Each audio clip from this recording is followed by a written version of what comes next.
Walmart, like every major retailer, regularly reworks its shelf lineup. Products get reformulated, private label lines get relaunched under new names, and regional or lower turnover items lose shelf space during planogram resets. The periodic reorganization every store does based on sales data, seasonality, and supplier contracts.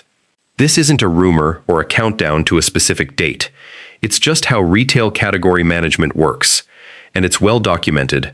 Walmart has publicly discussed discontinuing and relaunching private label brands like Great Value in recent years, and specialty or regional items are consistently the first to lose shelf space when a category gets trimmed. Here are 10 grocery items at Walmart worth having a bit extra of, not because of a secret memo, but because of the same well-known patterns that make certain products more likely to disappear or change than others. Drop a comment. Have you ever gone back to Walmart for something and found it gone? Number 10. Great Value brand-specific reformulated products.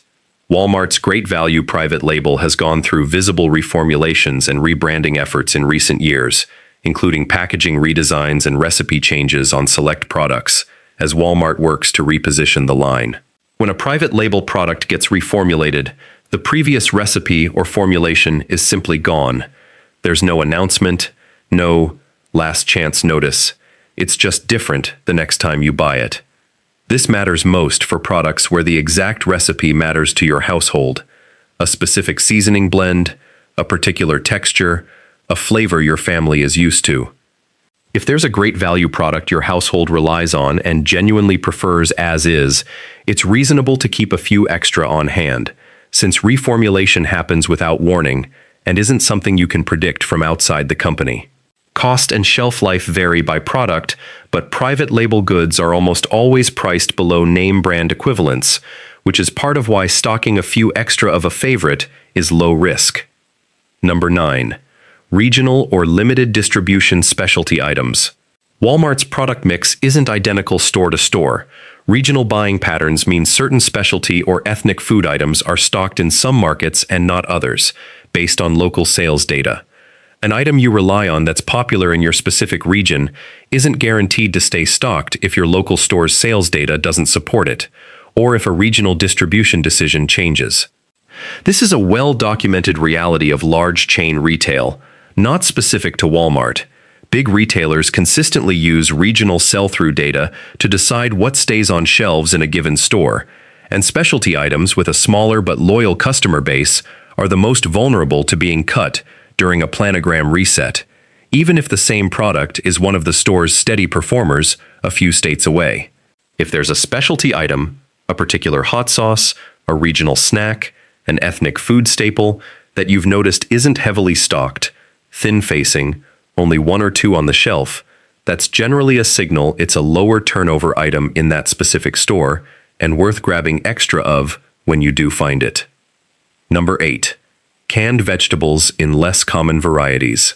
Standard canned corn, green beans, and peas are core staples that aren't going anywhere. Less common canned vegetables, hominy, whole baby corn, pearl onions, specific pickled vegetables, occupy a smaller amount of shelf space and are more exposed to being trimmed if a store's produce and canned goods sections get reorganized.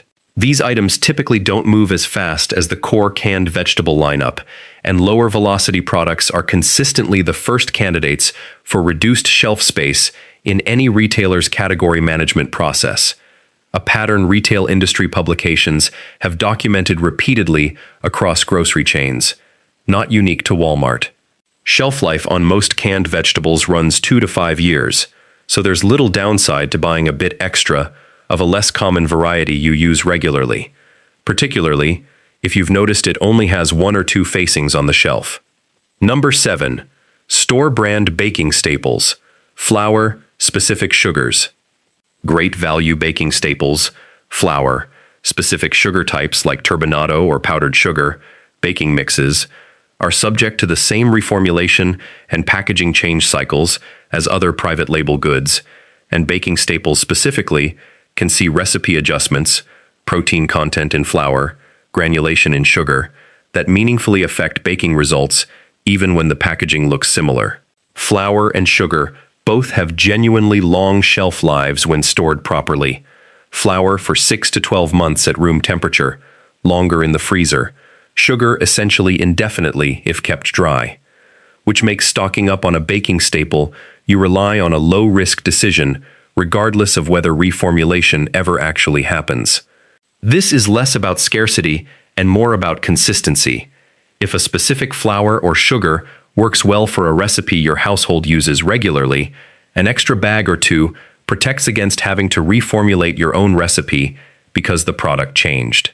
Number 6. Seasonal canned and pantry items. Pumpkin, cranberry sauce, holiday baking mixes. Certain pantry items are explicitly stocked seasonally at Walmart and most other major grocery retailers. Canned pumpkin, cranberry sauce, and holiday-specific baking mixes get significant shelf space around fall and winter, then shrink dramatically or disappear from shelves the rest of the year. This is standard, well-known retail practice rather than a supply concern, but it means if you use canned pumpkin or similar seasonal items outside of the holiday window, pumpkin in smoothies or oatmeal, for example, you genuinely need to buy it during its seasonal window, since most stores simply won't carry it the rest of the year.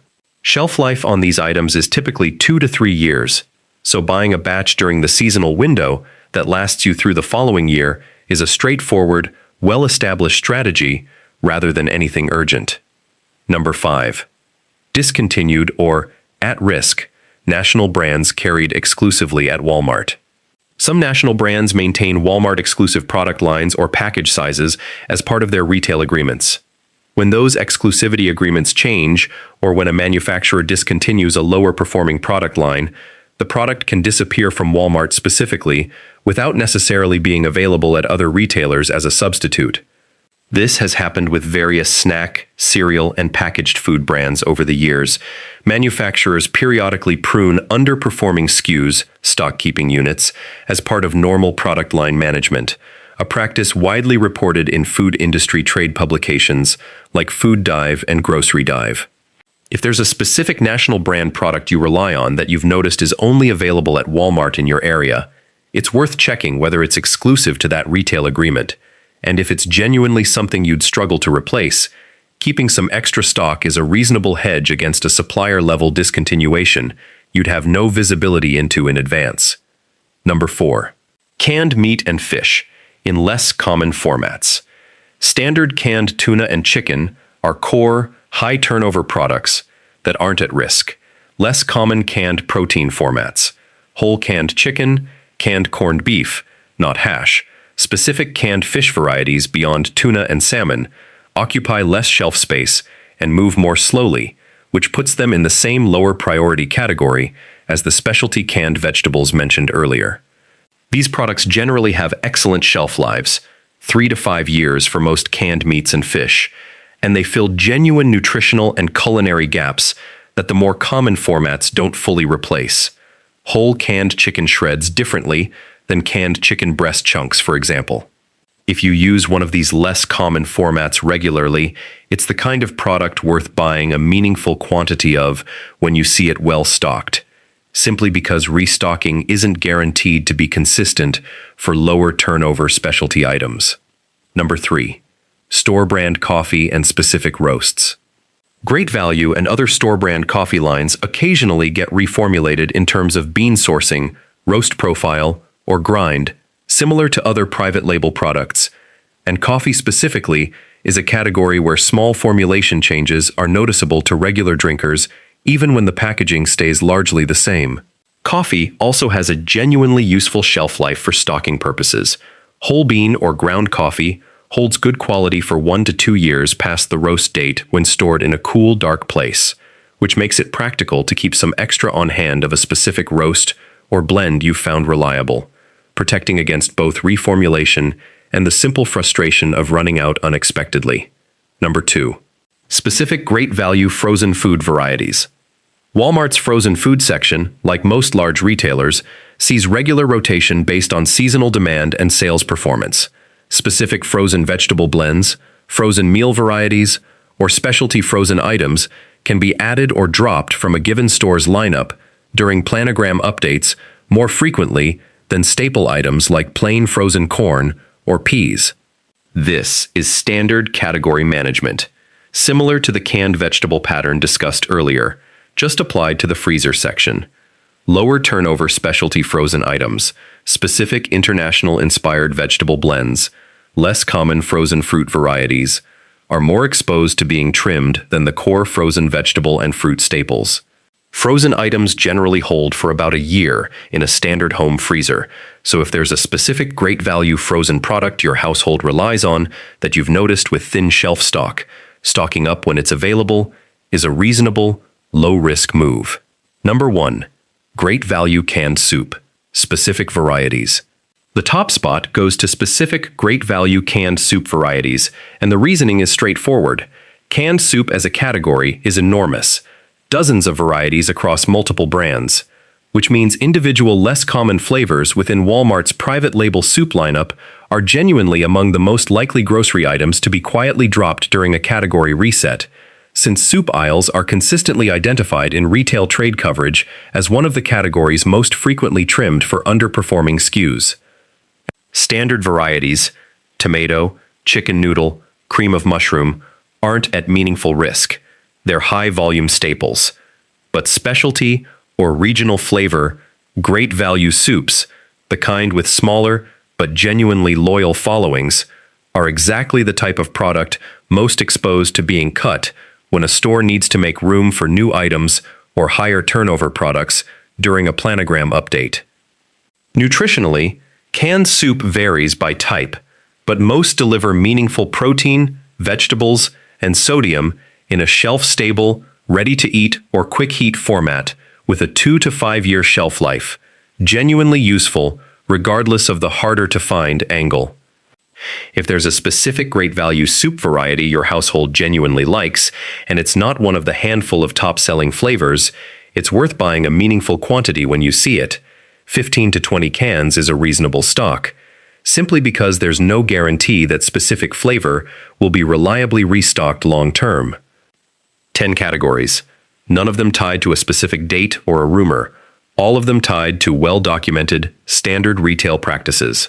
Private label reformulation, regional distribution differences, seasonal rotation, and low turnover SKUs getting trimmed during planogram resets. Reformulated great value products, regional specialty items, less common canned vegetables, store brand baking staples, seasonal pantry items, Walmart exclusive national brands, less common canned meats and fish, store brand coffee, specific frozen food varieties, and specific canned soup flavors. This isn't about panic buying everything on Walmart's shelves. It's about paying attention to which specific products your household actually relies on that also happen to be lower turnover, regional, or private label, because those are the categories most exposed to change based on how retail inventory management genuinely works, not because of any predicted event. Subscribe for more grocery strategy content based on how retail actually operates, not hype. Drop a comment. Has a Walmart product you relied on ever quietly disappeared or changed on you?